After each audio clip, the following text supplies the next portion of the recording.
Comment investir en bord de mer ou sur le littoral, prévoir la montée des eaux?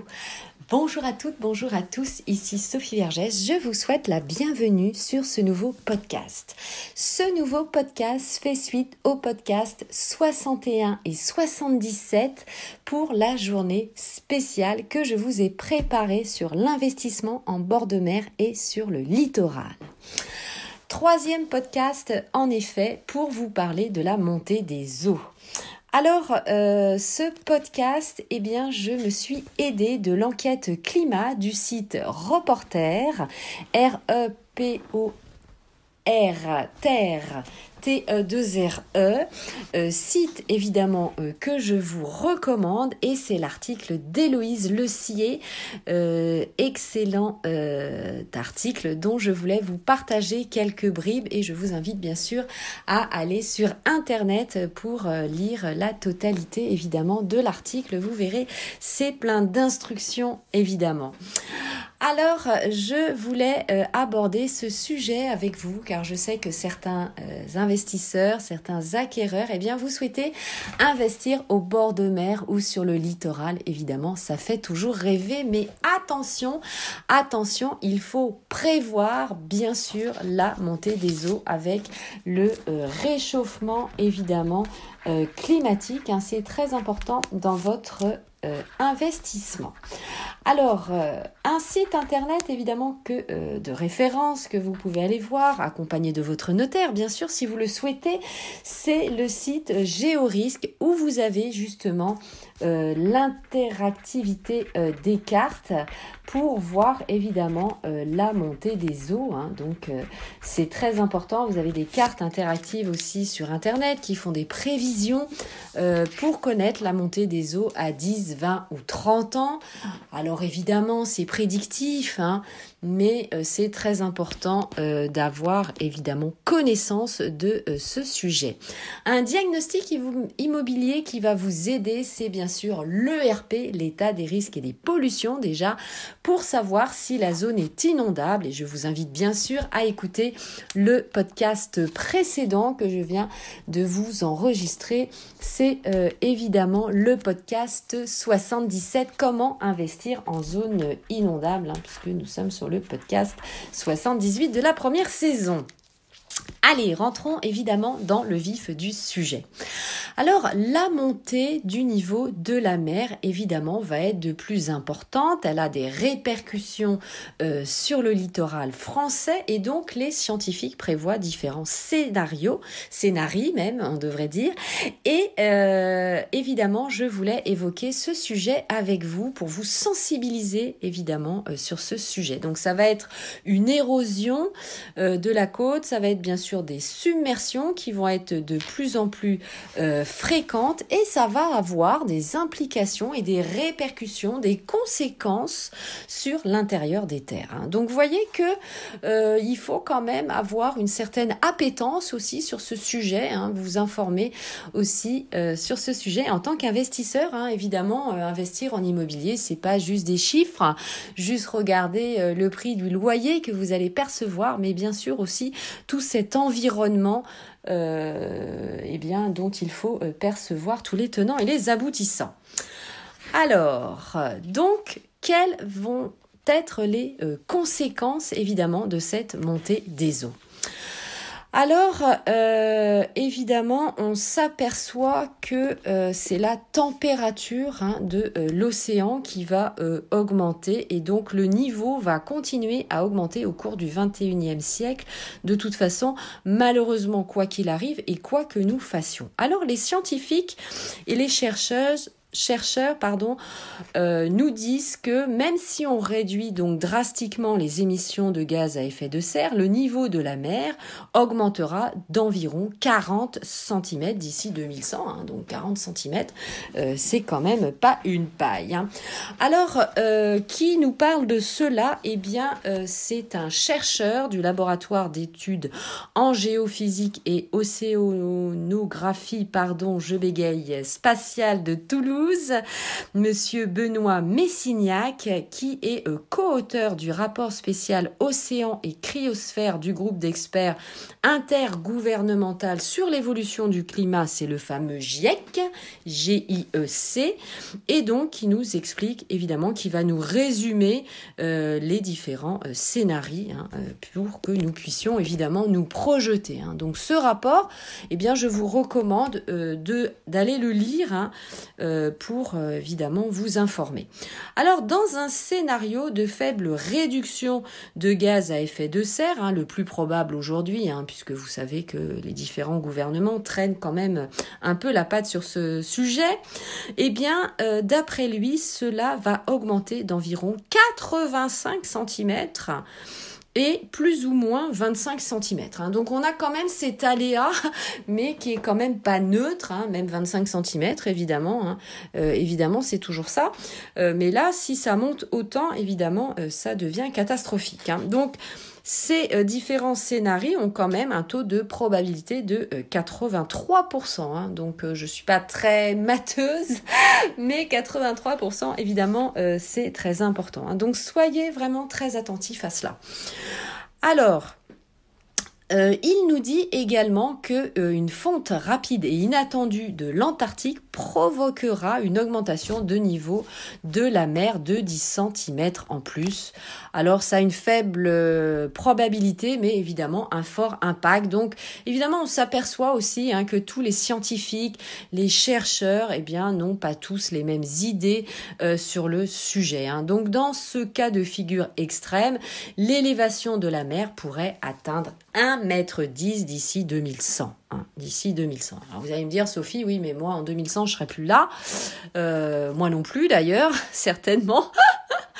Mais pensez que, évidemment, un bien immobilier, vous allez le transmettre, vous allez aussi le revendre. Donc si la montée des eaux est subite, vous ne pourrez pas revendre votre bien immobilier. Donc, évidemment, c'est très important. Donc, si la mer monte, évidemment, les événements ayant aujourd'hui des hauteurs d'eau considérées comme extrêmes se produiront de plus en plus souvent et il faudra donc évidemment des constructions, des ouvrages plus importants pour évidemment s'en protéger. Donc, c'est compliqué. C'est pour ça qu'on va créer des digues, des cordons dunaires, ce qu'on appelle pour évidemment protéger les côtes.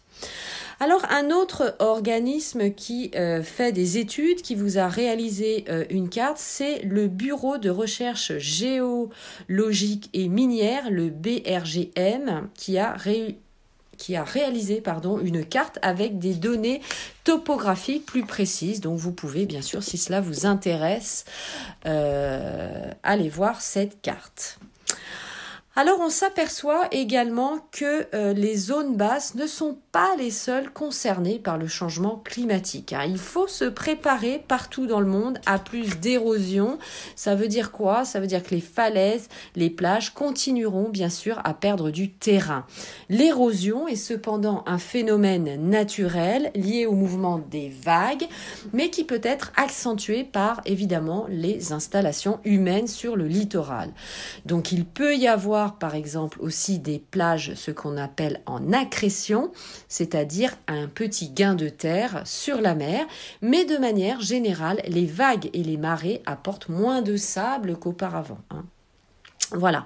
Un autre organisme, c'est le CERMA, Centre d'études et d'expertise sur les risques, l'environnement, la mobilité et l'aménagement, qui vous a réalisé également une cartographie. Donc, l'érosion observée en France ces dernières décennies va être évidemment sur cette carte. Donc, son étude montre que 20% des côtes françaises sont en recul avec de fortes différences le long du littoral. Ça veut dire que toutes les zones en France, évidemment, ne sont pas régies à la même enseigne et surtout que l'érosion ne se produit pas du tout à un rythme régulier. Donc, selon certaines régions, ça va perdre 1 à 3 mètres par an. Donc, voilà. Alors, ensuite, pour continuer. Alors comme je vous le disais, les répercussions à long terme, eh bien ça va être évidemment une forte érosion du trait de côte, des cas de submersion permanente ainsi que des intrusions salines dans des terres de surface et donc moins d'eau douce. Donc ça peut avoir une répercussion aussi, vous voyez, c'est un peu des scénarios qui font peur, mais voilà, il faut toujours prévoir et anticiper en immobilier, vous le savez, lorsque l'on acquiert, il vaut mieux dormir sur ses deux oreilles. Donc, sur évidemment les répercussions qu'il va y avoir dans les terres, eh bien, qu'est-ce que cela va donner? Ça va donner des remontées de nappes phréatiques, des zones humides qui vont être inondées, qui n'étaient évidemment pas humides et qui vont le devenir. De plus, l'eau va pénétrer par les fleuves, les rivières, bloquer les écoulements avec des répercussions sur plusieurs dizaines de kilomètres à l'intérieur des terres. Donc, attention, bien sûr, lorsque vous acquérez, vous voyez, c'est très important ces informations pour acquérir près du littoral et au bord de la mer. Alors, ensuite, eh bien, vous avez un dernier rapport qui a été publié en 2011 par le ministère de l'écologie, qui est l'évaluation nationale des risques d'inondation, qui est la synthèse et qui va parler de cette hypothèse au cas où le niveau de la mer augmente de 1 mètre à l'horizon 2100, la submersion marine menace 1,4 million résidents français.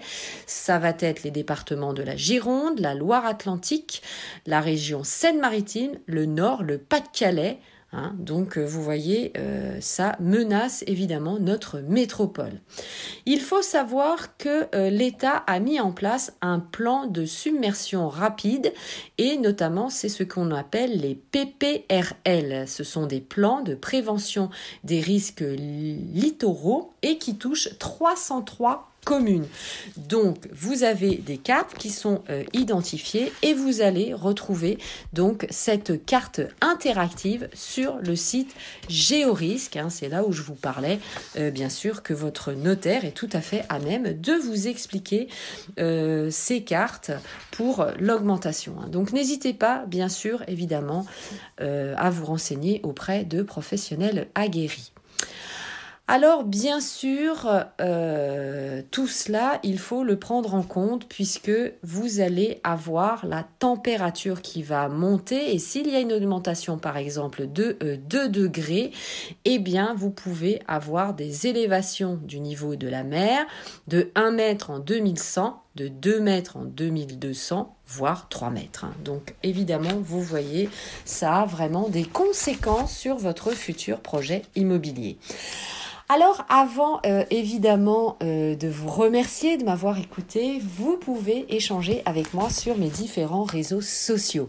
Mon compte Instagram, ma chaîne YouTube, mon compte TikTok ou mon groupe évidemment qui est bien sûr le vôtre, le groupe Facebook Investir en immobilier, l'immobilier au féminin où nous échangeons d'ailleurs évidemment tous les jours et je fais aussi des lives le samedi à 18h et nous nous retrouvons également à 18h30 sur le réseau social Clubhouse. Comme ça je pourrai entendre aussi votre voix puisque sur Clubhouse eh bien ce sont des conversations. Allez, c'était tout pour ce sujet. Je vous invite bien sûr à réécouter les autres podcasts puisque je vous rappelle, c'est la journée spéciale rien que pour vous de l'investissement en littoral et au bord de la mer, podcast 61, 77 et 78. Je vous souhaite bien évidemment une très belle journée, une très belle soirée selon à l'heure à laquelle vous m'écoutez et surtout dans quel pays, puisque que vous me suivez dans le monde entier. Je vous remercie beaucoup et à très bientôt. Bye bye, je vous embrasse, très bon investissement à vous et à tout de suite.